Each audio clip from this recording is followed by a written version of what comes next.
Whether you're taking your feeders down or not, or you've just been wanting to learn about what kind of native plants to focus on in order to attract goldfinches, I've got a list of a few that I just really like. The other benefit to this is that you're not just feeding with native plants, you're creating habitat in your backyard for these birds.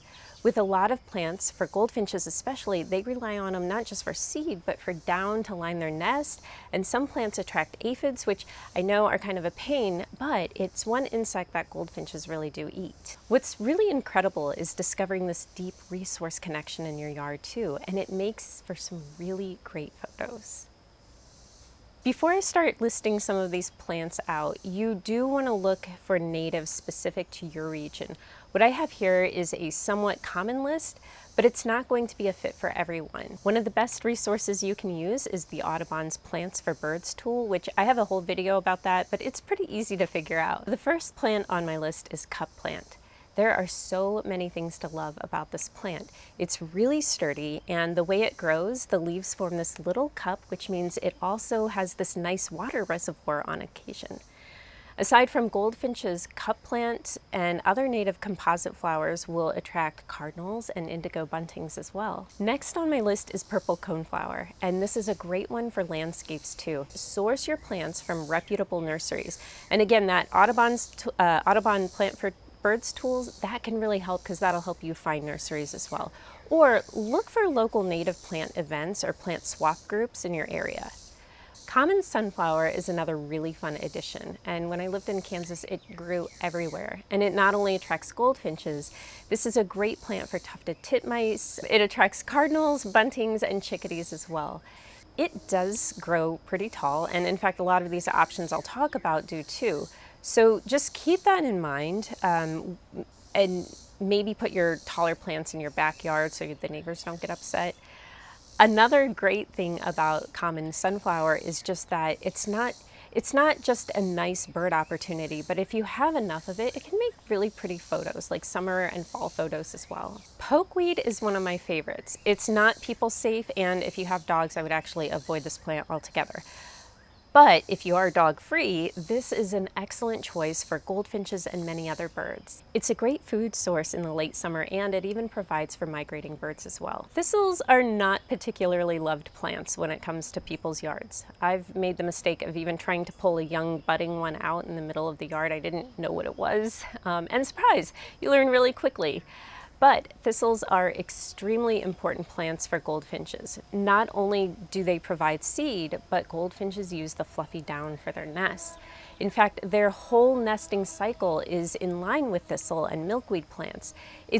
It's really just a unique thing about goldfinches because compared to other bird species, goldfinches nest really late, so like June, July, and sometimes out to August. And it's because they need those plants to be mature and seed out so they have the fluff and the resources for their nest. Thistle is also a great flower for pollinators too. If you're interested in incorporating this in your yard or your property, just make sure you source a native version. Native species of milkweed, especially common milkweed, are another great addition to your yard. Yes, goldfinches will eat the seed. They will also use the fluff from the seed pods for their nest. But the milkweed is also the host plant for monarch butterflies, which they're really struggling right now. So it's a great one to incorporate. Milkweed in particular can also attract a lot of aphids. They're not the only native plant that does, but they're really well known for it.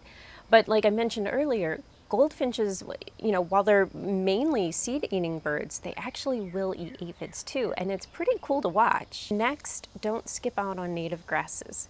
This is kind of a tough one when you're thinking about your yard, but why not just reserve a hunk of space to be your finch garden or like finch and hummingbird garden? And this would be the place to include some of those native grasses that will seed out and provide food as well.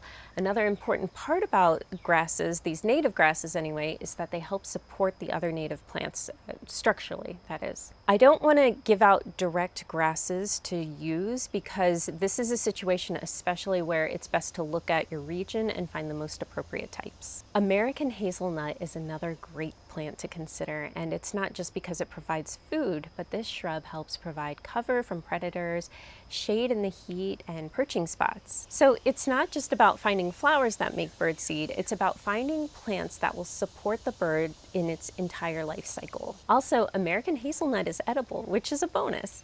The downside is that it will attract squirrels, but hey, if the food is coming from natural sources, it's not so bad. They're not going to be after your feeders, and you're not spending a whole ton of money that way. When it comes to trees, eastern red cedar is one of my favorites for birds, and this plant can be really aggressive and get a bad rap.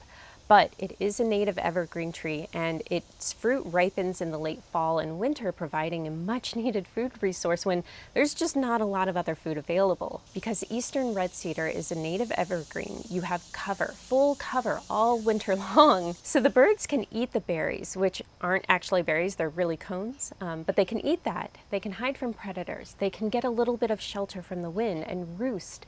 It's just such a great plant. I've also found that hummingbirds seem to really like them too, not just for shelter, but it seems like they love hunting bugs quite a bit around eastern red cedar.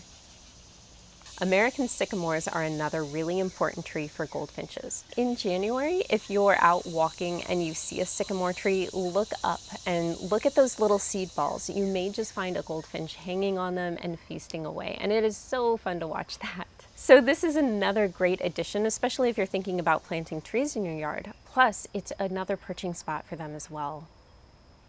A lot of people hate this tree, and I have mixed feelings about it as well. But sweet gum trees. Yes, these trees are literally ankle breakers. So it's not one that I would just encourage people to go out and plant in your yard. But if you do have one in your yard and you hate it, there's some reason to love it, and that's because of the goldfinches. A few years ago, I remember seeing this for the first time, just little goldfinches hanging on sweet gum balls and eating away. I've also seen chickadees do it too. And suddenly I had a lot more positive feelings towards sweet gum trees. And then I have a bonus plant. And it's another one of these plants that I would never just encourage you to go plant, but I wouldn't spray it either. And many of you who try to keep a lovely lawn are not going to like this one at all. But the bonus plant for goldfinches is the dandelion. And no, it's not a native plant, which is also why it's a bonus on my list, but goldfinches really love dandelion seeds. And dandelions are early seasonal risers, so it's one of those plants that can be available during times when there's just not a lot else out there.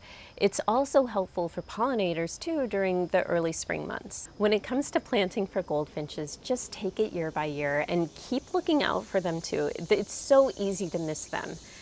Make sure too that you're not just planting flowers. Consider building a whole habitat so it's food sources, water sources, and nesting sites. And then as you enjoy your birds, it's not just about watching them, but it's watching how your birds interact with everything. And through them, you become so much more connected to nature. It is really incredible.